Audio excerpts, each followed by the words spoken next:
Shalom saudaraku sekalian, puji Tuhan. Kita berjumpa lagi hari ini melalui program Bible Study Online CK7.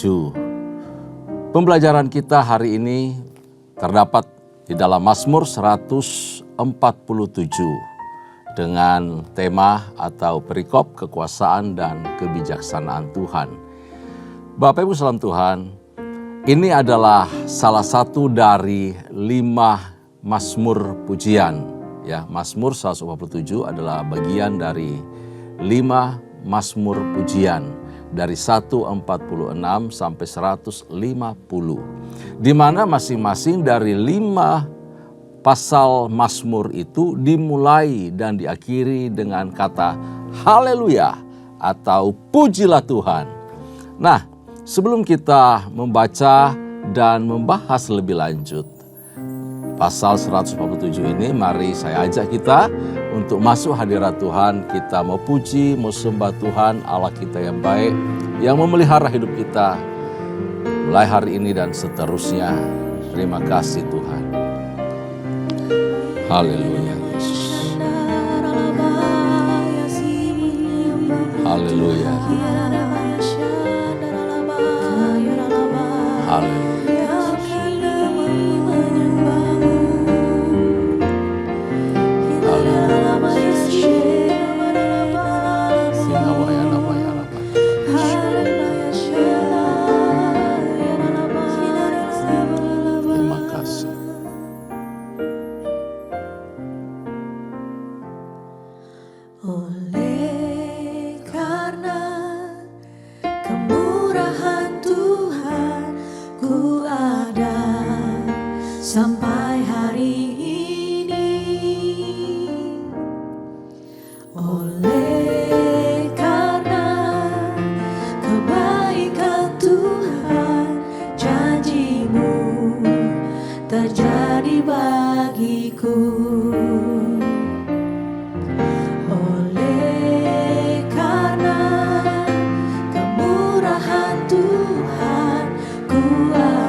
sembah Kau Tuhan.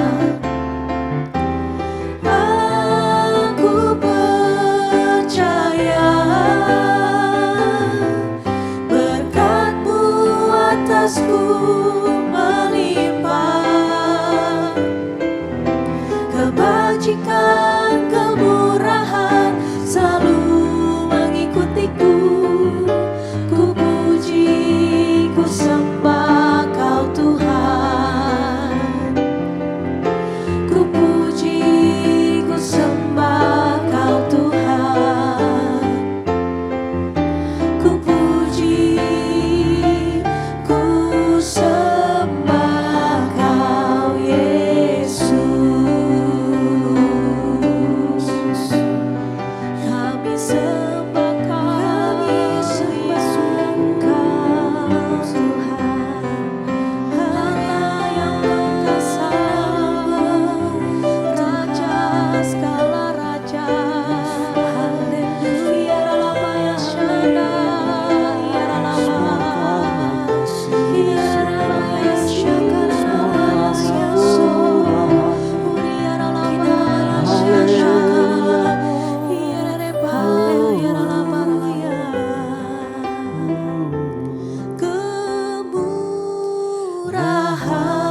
Kemurahan-Mu lebih dari hidup.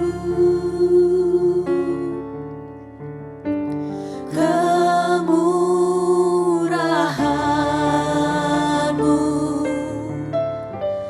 lebih dari hidup. Bawa lidahku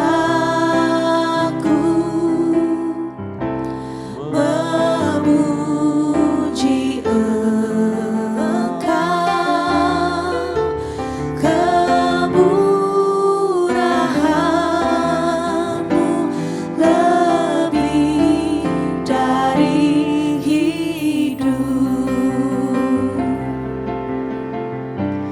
Kemurahan-Mu lebih dari hidup.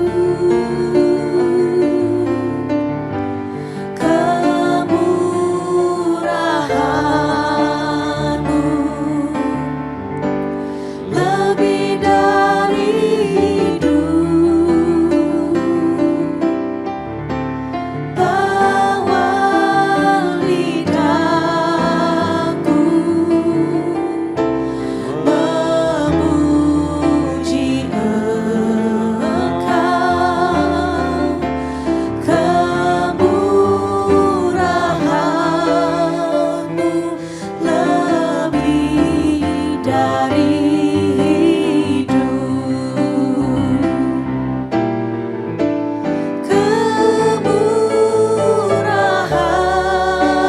Kemurahan-Mu lebih dari hidup. Kemurahan-Mu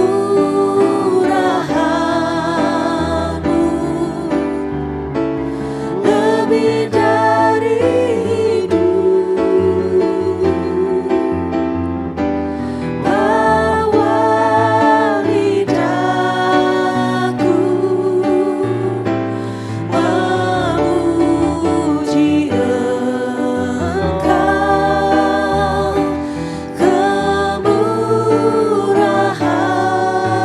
Kemurahan-Mu lebih dari hidup. Kemurahan-Mu lebih dari hidup.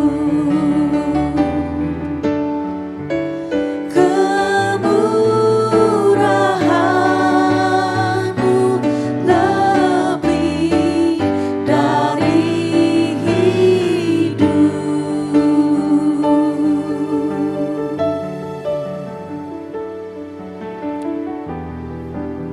Kami mengucap syukur untuk hari ini ya Tuhan.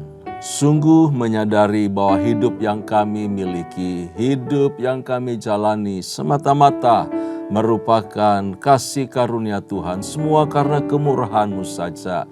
Dan terima kasih ada kesempatan manis bagi kami untuk kembali belajar, membaca, merenungkan kebenaran firman-Mu, dan sungguh menjadi pelaku dari firman ini. Terima kasih ya Tuhan. Kuat kuasa Roh Kudus menaungi kami, memimpin kami, memberkati kami. Ketika kami sedang membaca, ketika kami sedang merenungkan dan membahas firman Tuhan, kami dikuatkan, kami dihibur, kami ditolong, kami diyakinkan untuk terus memuji-muji Tuhan, memuliakan nama-Mu. Terima kasih Bapa Surgawi, dalam nama Yesus firman yang hidup, kami bersyukur, kami berdoa. Haleluya. Amin. Amin. Puji Tuhan. Bapak Ibu kekasih di dalam Tuhan, mari kita buka Alkitab kita sama-sama. Di dalam Mazmur 147 di Alkitab saya, halaman 678 dan 679 di dua halaman tersebut. Kita akan baca dari ayat pertama sampai ayat yang ke-6 terlebih dahulu. Kekuasaan dan kemurahan Tuhan. Ya, kekuasaan dan kemurahan Tuhan. Demikian firman Tuhan, ayat pertama sampai ayat yang ke-6. Haleluya! Sungguh bermazmur bagi Allah kita itu baik, bahkan indah, dan layaklah memuji-muji itu. Tuhan membangun Yerusalem. Ia mengumpulkan orang-orang Israel yang tercerai-berai. Ia menyembuhkan orang-orang yang patah hati dan membalut luka-luka mereka. Ia menentukan jumlah bintang-bintang dan menyebut nama-nama semuanya. Besarlah Tuhan kita dan berlimpah kekuatan. Kebijaksanaannya tak terhingga. Tuhan menegakkan kembali orang-orang yang tertindas, tetapi merendahkan orang-orang fasik sampai ke bumi. Kalimat yang indah dimulai dengan satu ajakan, sebab adalah baik menyanyikan pujian bagi Allah kita. Sebab itu sungguh menyenangkan dan pujian itu indah. Kekasih-kasih Tuhan, saya percaya bahwa orang yang suka memuji Tuhan itu pasti merasakan suasana sorgawi. Orang yang suka memuji-muji Tuhan itu merasakan hadirat Allah di dalam kehidupannya, di dalam kesehariannya. Jika memuji menyembah Tuhan menjadi kesukaannya, sebab hadirat Allah pasti turun. Ya, hadirat Allah bertahta di atas puji-pujian umatnya. Karena itu suasana sorgawi pasti hadir melingkupi hidupnya. Orang yang terbiasa dengan memuji-muji dan menyembah Tuhan dalam roh, dalam kebenaran, akan dipenuhi sukacita yang melimpah, sukacita ilahi, sukacita sorgawi di dalam hidupnya. Perkataannya selalu menyangkut urusan memuliakan Tuhan, memuji Tuhan. Di Mazmur 33 ayat 1 dikatakan demikian. Pujian dari orang jujur itu indah. Pujian dari orang jujur itu mulia. Pujian dari orang jujur itu manis didengar oleh Tuhan. Amin. Nah, melalui pujian orang benar, Allah itu dimuliakan dan diakui kekuasaannya, diakui kebesarannya. Setiap kita memuji memuliakan Tuhan, maka keagungan, hormat, kemuliaan Allah itu diperdengarkan dan diakui. Kita mengakui kedaulatannya, hadiratnya, kemuliaannya. Gitu. Berarti orang yang tidak suka, orang yang malas memuji, orang yang malas dan tidak suka untuk bersyukur kepada Tuhan atas kasih dan anugerahnya. Ya, atas kasih dan anugerah Tuhan. Itu merupakan tindakan yang buruk dan tentu saja tidak disukai oleh Tuhan. Sebab apa? Dikatakan bahwa Tuhan menyukai. dianggap indah, dianggap manis, dianggap mulia. Orang yang memuji Tuhan. Nah selanjutnya pemazmur itu menggambarkan kebaikan dan kekuasaan Tuhan sebagai alasan dari kita memuji Tuhan. Nanti kalau ada yang tanya, mengapa kita memuji Tuhan? Ya, mengapa kita menyembah Tuhan? Nah, ada beberapa alasan Bapak Ibu saudara Tuhan. Dikatakan tadi ya, dari ayat pertama sampai ayat yang ke-6. Beberapa hal. Yang pertama, alasan mengapa kita memuji Tuhan. Alasan mengapa kita diajak untuk memuji menyembah Tuhan. Yang pertama adalah karena Tuhan itu di ayat yang kedua diberitahu karena Tuhan itu membangun Yerusalem. Yerusalem taruhlah hidup kita. Yerusalem rumah tangga kita. Yerusalem itu dunia di mana menjadi tempat tinggal kita. Ayo, wilayah area di mana Tuhan memberi kita otoritas di atasnya. Kita berada, kita dibentuk oleh Tuhan di sana. Yerusalem. Yerusalem bicara kul kita. Yerusalem juga bicara gereja kita. Di mana kita terhisap di dalamnya. Terlibat langsung dan hidup menikmati anugerah Tuhan di dalamnya. Yerusalem. Rumah Allah. Tempat kediaman Allah. Kota Allah. Wow, Yerusalem.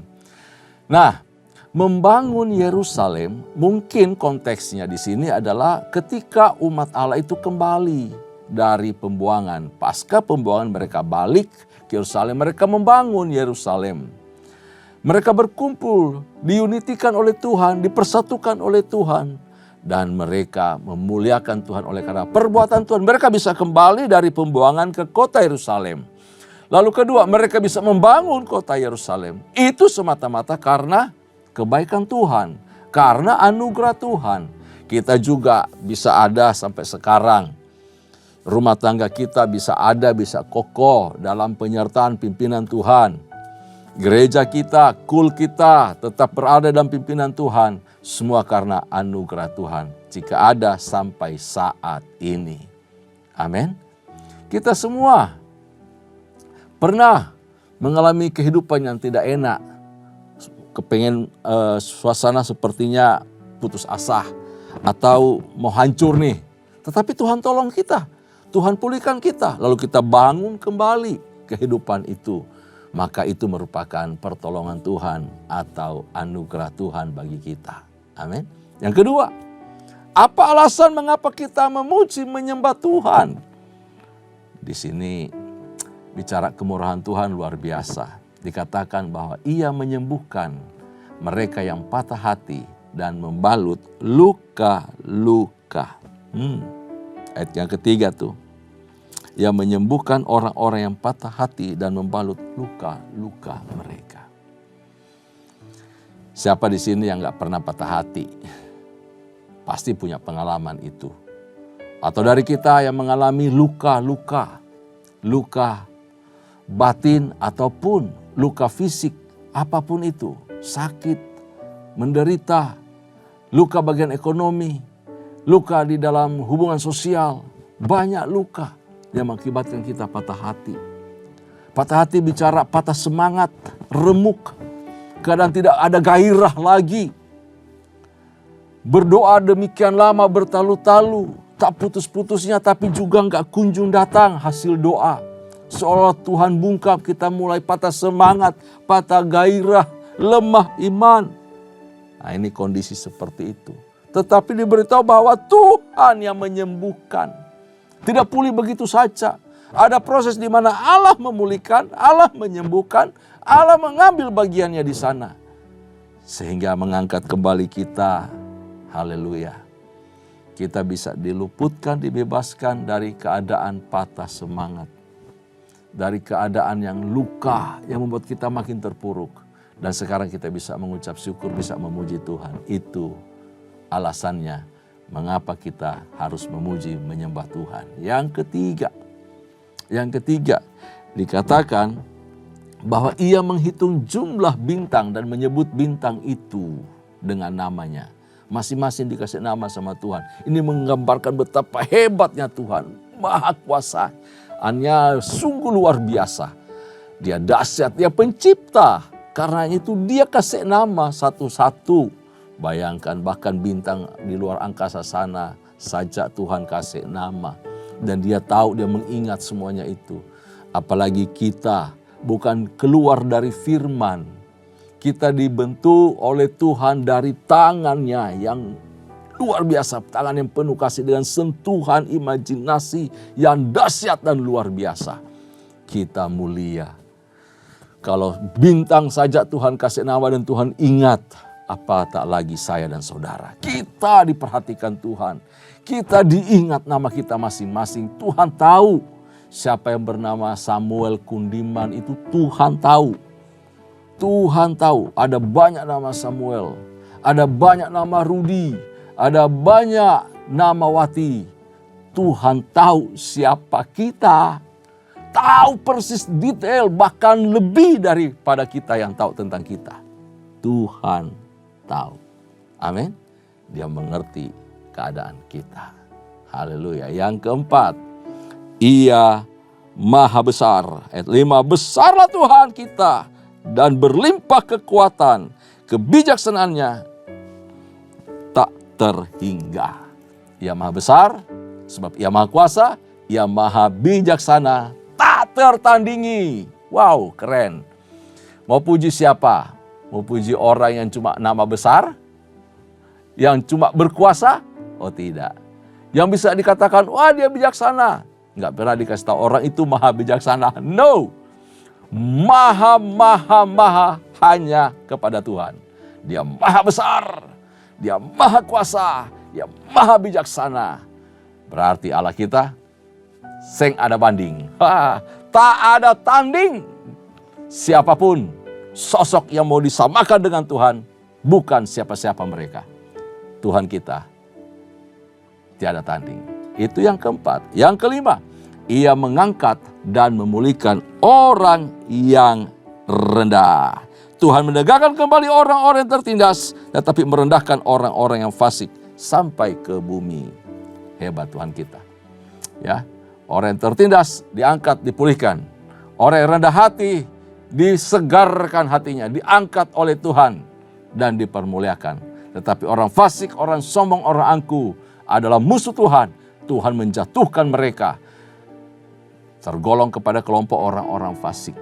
Mereka terjerembab, jatuh ke tanah dan tidak pernah muncul kembali. Nah, itu 5 alasan mengapa kita memuji, menyembah Tuhan. Mengapa kita bermazmur kepada Tuhan. Oke, sekarang ayat selanjutnya, ayat ke-7 sampai yang ke-11. Kembali saya akan pandu kita untuk membaca bagian ini.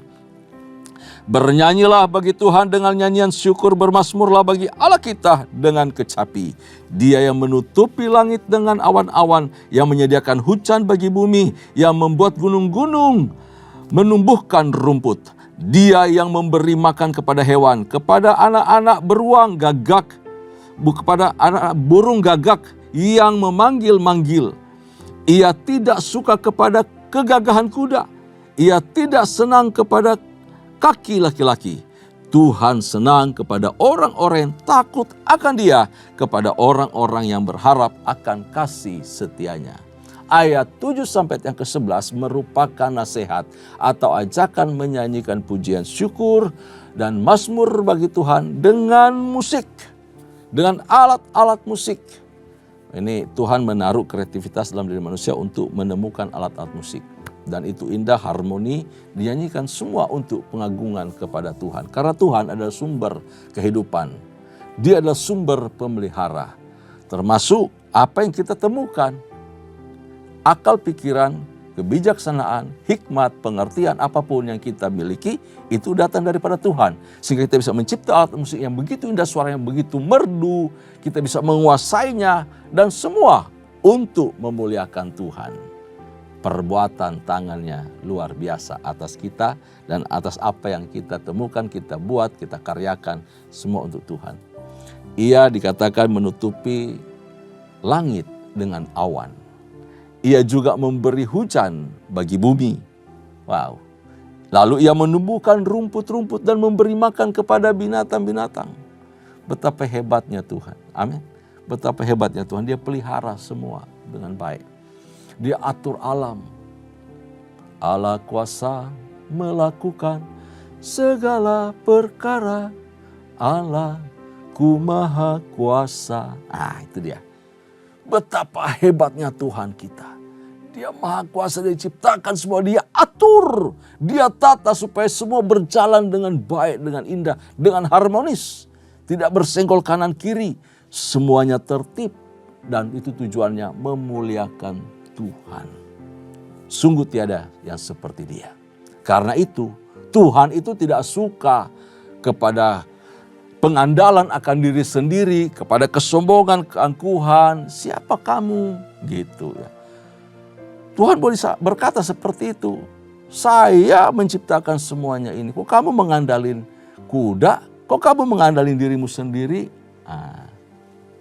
Bapak Islam Tuhan, dikatakan bahwa Tuhan tidak suka dengan orang yang mengandalkan kekuatan kuda, kekuatan hewan. Kenapa? Kuda Tuhan yang ciptakan.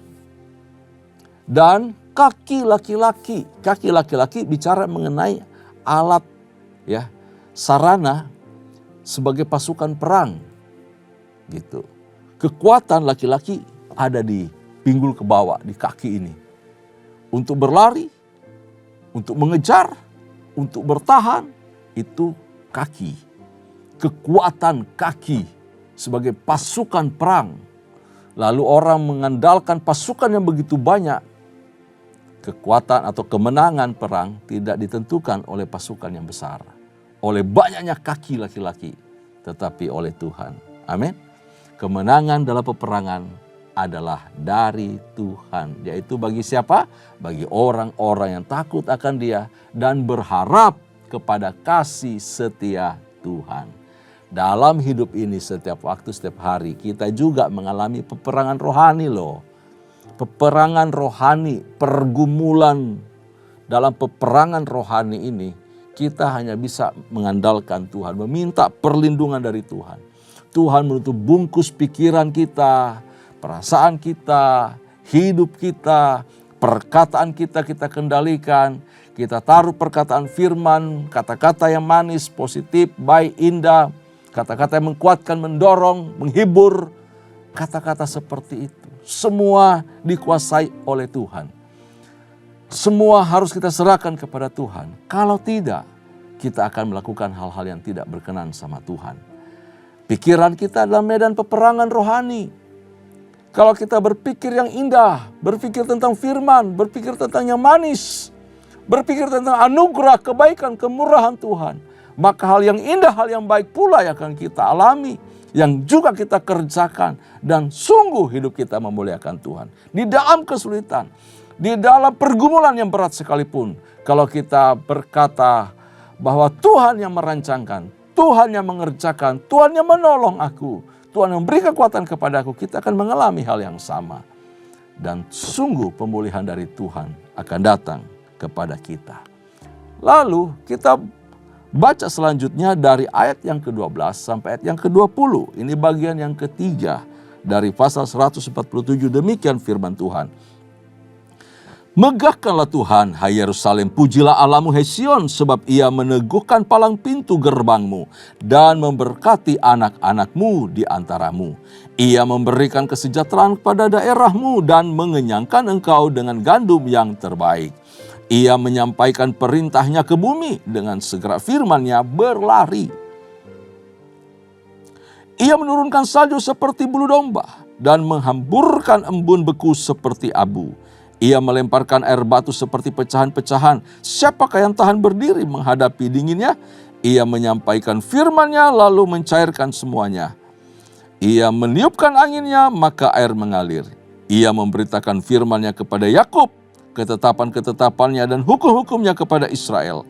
Ia tidak berbuat demikian kepada segala bangsa, dan hukum-hukumnya tidak mereka kenal. Haleluya. Wow, pemazmur kembali mengajak untuk kita memuji Tuhan. Kali ini disebabkan atau alasannya karena hikmat, karena kemurahan dan firman-Nya atas kita. Jadi tidak ada alasan bagi lidah dan mulut kita untuk tidak memuji Tuhan. untuk tidak mengucap syukur serta menyembah Tuhan. Ya, Tuhan itu ada di Sion.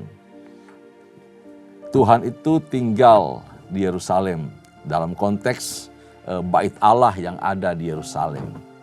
Berarti bicara apa? Bahwa Tuhan berdiam di dalam kehidupan kita. Tuhan diam di tengah-tengah umatnya. Tuhan diam di tengah-tengah keluarga kita. Tuhan diam di gereja. Tuhan diam di mana umat Allah berkumpul bersekutu. Dia ada di sana, hadir di tengah-tengah kita. Wow, karena itu mulut kita harus memuji Dia. Hati kita harus melimpah dengan ucapan syukur kepada Tuhan. Semakin kita mengalami kuasa, pemeliharaan, pertolongan Tuhan, haruslah semakin pujian terindah termanis itu keluar dari mulut kita. Sebab Ia baik, Ia memberikan kita keamanan. Ya, keamanan. Ya, artinya di sini Dia menguatkan jeruji gerbangmu, pintu gerbang, dijaga, dirawat, dilindungi oleh Tuhan. Ini faktor keamanan. Sebab apa? Sebab Dia memberi masa depan. Artinya apa? Ia memberkati anak-anakmu, diberitahu. Ya, bahwa berkat Tuhan atas anak-anak kita. Dia mengenyangkan kita, memberikan kesejahteraan, kedamaian, ketentraman di kota di mana kita berada. Dia menyediakan rezeki, berkat pangan yang terbaik atas kita. Mengisimu dengan gandum-gandum yang terbaik. Pekerjaan kita diberkati, disertai oleh Tuhan. Usaha kita, bisnis kita disertai, diberkati oleh Tuhan. Sehingga kita puas. Kita menikmati berkat Tuhan, kita dikenyangkan dengan segala hal-hal yang baik. Hidup kita berkecukupan karena Allah yang memelihara kita. Ini keren, luar biasa ya Tuhan kita. Nah, Bapak Islam Tuhan, diberitahu bahwa firman-Nya itu mengalir ke bumi untuk melaksanakan kehendak-Nya. Bapak Islam Tuhan, ketika Allah bersabda, berfirman, maka semua itu jadi. Ini ciptaan.